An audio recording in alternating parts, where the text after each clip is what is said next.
Je suis Doriska Munzenze. Je suis une ancienne étudiante congolaise ici à Paris. J'ai une licence en sciences et technologies, mention sciences du vivant, que j'ai obtenue à l'université Pierre et Marie Curie. Et j'ai un master de biologie, nutrition, qualité, santé, que j'ai obtenu à la Sorbonne. Aujourd'hui, je suis responsable qualité en grande distribution et je suis professionnelle de la sécurité alimentaire. Mon analyse de la jeunesse congolaise aujourd'hui est sur plusieurs dimensions. Nous avons une jeunesse qui est dynamique, une jeunesse qui se cherche, sauf qu'en face, on n'a pas de réponse à leur apporter. Et aujourd'hui, nous avons beaucoup d'indicateurs qui sont dans le rouge, notamment sur le plan sanitaire, sur le plan sécuritaire, avec aujourd'hui une croissance de la délinquance juvénile, de la prostitution juvénile, et on n'a pas de solution à apporter à cette jeunesse, ou notamment on n'a pas mis en place des cellules d'écoute pour pouvoir apporter des solutions. Ce qu'on voit aujourd'hui de la jeunesse congolaise, c'est des jeunes qui dansent. Ça danse partout sur TikTok, ça danse partout sur les réseaux sociaux.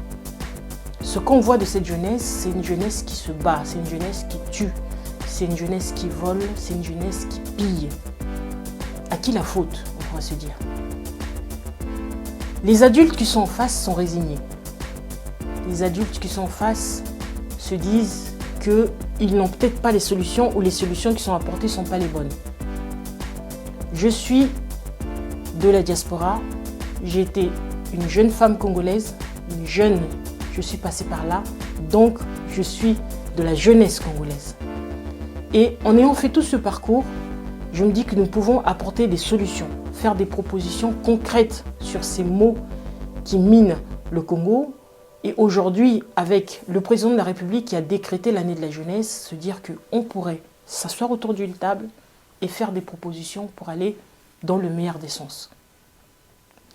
Cette jeunesse a besoin d'outils. Cette jeunesse a besoin d'équipements.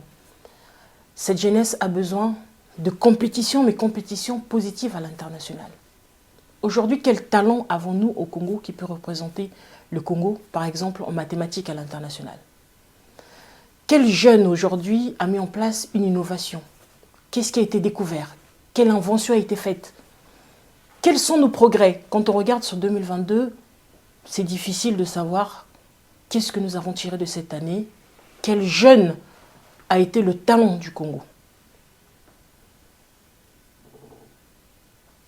Je travaille dans la sécurité alimentaire et je me dis aujourd'hui que les étudiants font des petits boulots pour pouvoir subvenir à leurs besoins. Pourquoi ne pas en faire un métier? Un vrai métier. Donc ce que je propose aujourd'hui, c'est un contrat tripartite. C'est-à-dire, on a la banque, on a vu le FIGA qui avait été mis en place pour pouvoir accompagner les structures entrepreneuriales.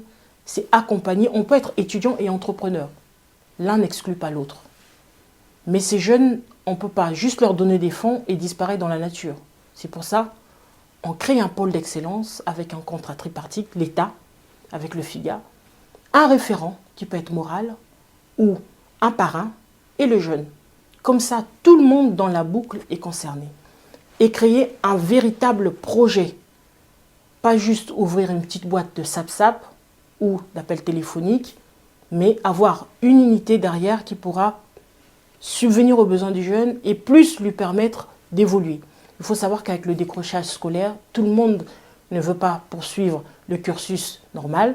Et donc, tous ces jeunes aujourd'hui qui sont sans emploi, naturellement, il faut les récupérer et les orienter vers ce genre de structure. Mais pour cela, il faut que les banques puissent jouer le jeu. Il faut que l'État joue le jeu de ne pas sélectionner uniquement des jeunes issus des milieux favorisés, eux qui ont tout, mais plutôt d'aller chercher ces jeunes dans les milieux agricoles, les milieux ruraux, dans les villes reculées, dans les villages, parce que ces jeunes ont souvent besoin, ce sont des jeunes qui ont été marginalisés, abandonnés, et c'est là tout le rôle de l'État.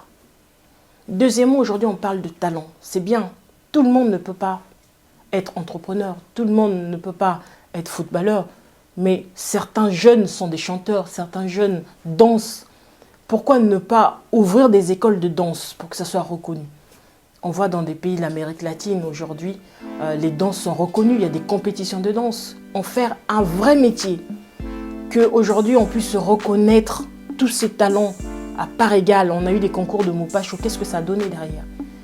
Que la vision ne soit plus une vision limitée au simple fait de danser, de passer sur les réseaux sociaux, mais d'en faire un métier. Aujourd'hui, je vais citer un jeune talent de la RDC qui s'appelle Jenny Bosengue, qui se trouve actuellement en Belgique et qui a fait une tournée mondiale avec l'artiste Fally Ipupa. C'est pour vous dire que c'est possible.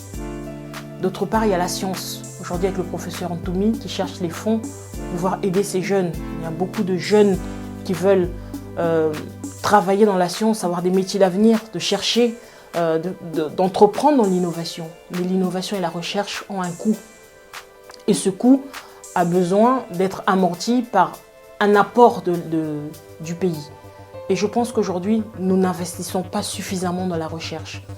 Le travail que fait le professeur Ntoumi, c'est un travail noble de tous ces jeunes. On a vu beaucoup de femmes qui sont passées sur les plateaux de Zéna TV parler de cela. Et demain, on a besoin de ces chercheurs, de ces chercheuses pour qu'on puisse évoluer sur le plan de la sécurité alimentaire, qu'on puisse évoluer sur le plan de la médecine. Il y a tellement de pôles de recherche pour pouvoir faire avancer le pays et pour que nous puissions accéder à l'excellence. Et pour cela, il faut un investissement et cet investissement doit être du concret. Combien de jeunes l'État va financer pour rentrer dans le laboratoire du professeur Ntoumi pour que demain nous puissions avoir des chercheurs? Combien de chercheurs avons-nous eu en 2023? Est-ce que nous avons des chiffres concrets dans ce domaine-là? Et je me dis que des jeunes, il y en a énormément, des pistes de solutions, il y en a beaucoup. Et moi, j'en ai proposé 3. Et parmi les 3, je pense qu'il serait temps de se pencher sur ces pistes de solutions. Nous aurons des résultats pour éradiquer notamment le fléau de bébés noirs, de l'incivisme et de l'oisiveté de la jeunesse.